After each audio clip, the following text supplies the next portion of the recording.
يقول أنس: بينما كنا جلوس عند النبي صلى الله عليه وسلم إذ دخل علينا رجل لا نعرفه، قال: أين هو ابن عبد المطلب؟ قلنا: ذلك الأبيض الأمهق، أبيض مشرب بحمرة صلوات ربي وسلامه عليه، إذا تبسم كان وجهه كفلقة القمر. قلنا: ذلك الأبيض الأمهق. فجاءه وقال: يا ابن عبد المطلب، إني سائلك ومشدد عليك السؤال. وكان متكئا فجلس. قال: يا محمد، من الذي رفع السماء؟ قلت: الله. قلت: يا محمد، ومن الذي بسط الأرض؟ قال: الله. قال: ومن الذي نصب الجبال يا محمد؟ قال: الله. قال: أسألك بالذي رفع السماء وبسط الأرض ونصب الجبال، الله أرسلك إلينا رسولا؟ أسألك بالذي رفع السماء وبسط الأرض ونصب الجبال، الله أرسلك إلينا رسولا؟ فاحمر وجهه صلى الله عليه وسلم وقال: اللهم نعم. قال: أسألك بالذي رفع وبسط ونصب وأرسلك إلينا رسولا، الله أمرك أن تأمرنا ب5 صلوات في اليوم والليلة؟ قال: اللهم نعم. الله أمرك أن تأمرنا بالصيام؟ قال: اللهم نعم. قال: الله أمرك أن تأمرنا بأداء الزكاة؟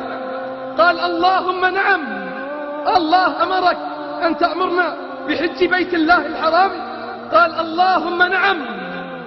قال: والذي بعثك بالحق والذي رفع السماء وبسط الأرض ونصب الجبال وأرسلك إلينا رسولا، لأحافظن على الصلاة ولأصومن رمضان وأعطي الزكاة وأحج البيت ولا أزيد على ذلك. فلما انطلق قال النبي صلى الله عليه وسلم: إن صدق دخل الجنة.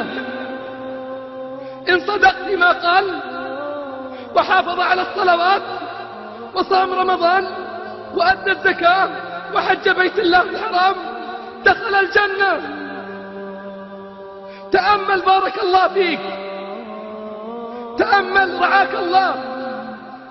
الزكاة قد تسقط في حال من الأحوال إن لم يكن عندك مال، إن لم يكن عندك ما يستوجب الزكاة فلا زكاة عليك. والصيام يسقط للأعذار.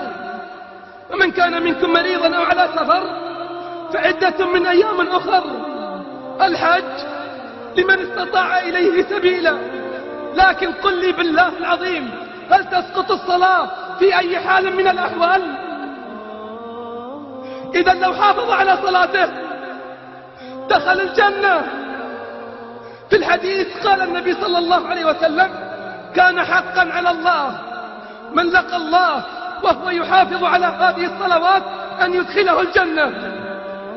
حق على الله من لقي الله وهو محافظ على هذه الصلوات أن يدخله الجنة. قال أبو ذر: وإن زنى وإن سرق؟ قال: وإن زنى وإن سرق. قال: يا رسول الله، وإن زنى وإن سرق؟ قال: وإن زنى وإن سرق. فأعادها في الثالثة فقال صلى الله عليه وسلم: رغم أنف أبي ذر. 5 صلوات من أداهن حيث ينادى بهن كن له نورا وضياء وبرهانا يوم القيامة. ومن ضيعهن فلا يلومن إلا نفسه، ومن ضيعهن فلا يلومن إلا نفسه. أطلت عليكم لكن الحديث خطير والقضية مهمة. أبناؤنا يموتون على غير صلوات، بل حتى الشيب تهاونوا في أدائها.